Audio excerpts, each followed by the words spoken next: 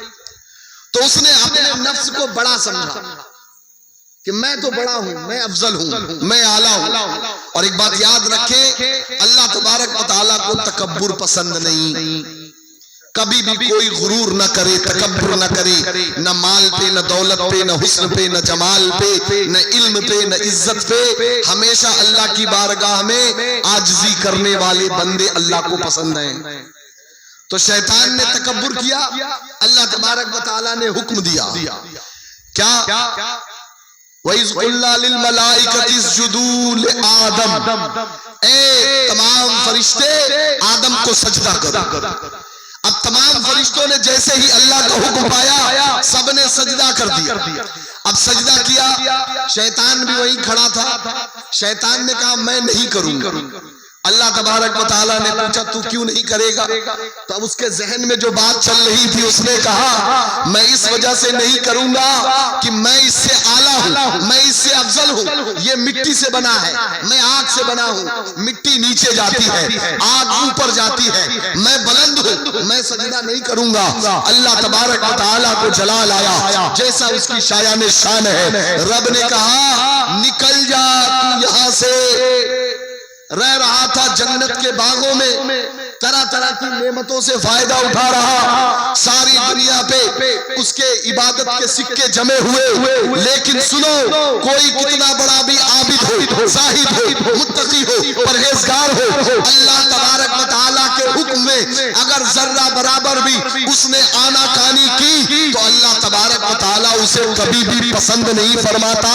رب کو ایسی عبادت کی کوئی ضرورت نہیں. رب نے کہا تو نے سجدہ نہ کیا، نکل جا. میں نے جس پتلے کو بنایا اپنے ہاتھوں سے بنایا جو عظیم شاہکار ہے، تو نے اسے سجدہ نہ کیا، نکل جا. علماء بیان فرماتے ہیں شیطان کو جو سجدہ آدم علیہ السلام کے سجدہ کرنے کی وجہ سے نہیں نکالا گیا، بلکہ اس وجہ سے کہ جو نور محمدی آپ کے اندر اللہ تبارک و تعالیٰ نے رکھا تھا، اس نور محمدی کی تعظیم شیطان نے نہیں کی تو اللہ تبارک و تعالیٰ نے اسے نکال کے باہر کر دیا. اب یہاں سے آپ کو غور سے سننا ہے. شیطان جب باہر جانے لگا اس نے رب سے کہا مولا میں اتنے دن تک تیری عبادت کرتا رہا، میں تجھے مانتا ہوں، تو رب ہے. شیطان نے کبھی اللہ کا انکار نہیں کیا. یاد رکھیے، پورا قرآن پڑھ ڈالیے، اس نے اللہ کا انکار نہیں کیا. میں تجھے رب مانتا ہوں، تو رب ہے. تو مولا میں نے اتنے دن عبادت کی، کچھ تو مجھے ملے، موقع دے. تو اللہ تبارک و تعالیٰ نے پوچھا کیسا موقع؟ کہا مولا میں موقع چاہتا ہوں کہ میں تیرے بندوں کو بہکا کے دکھاؤں گا کہ جس شاہکار کی وجہ سے، جس پتلے کی وجہ سے، جس آدم کی وجہ سے تو میری ساری عبادتوں کو رائگاں کر رہا ہے اور مجھے اپنے دربار سے باہر نکال رہا ہے، میری حیثیت ختم کر دی.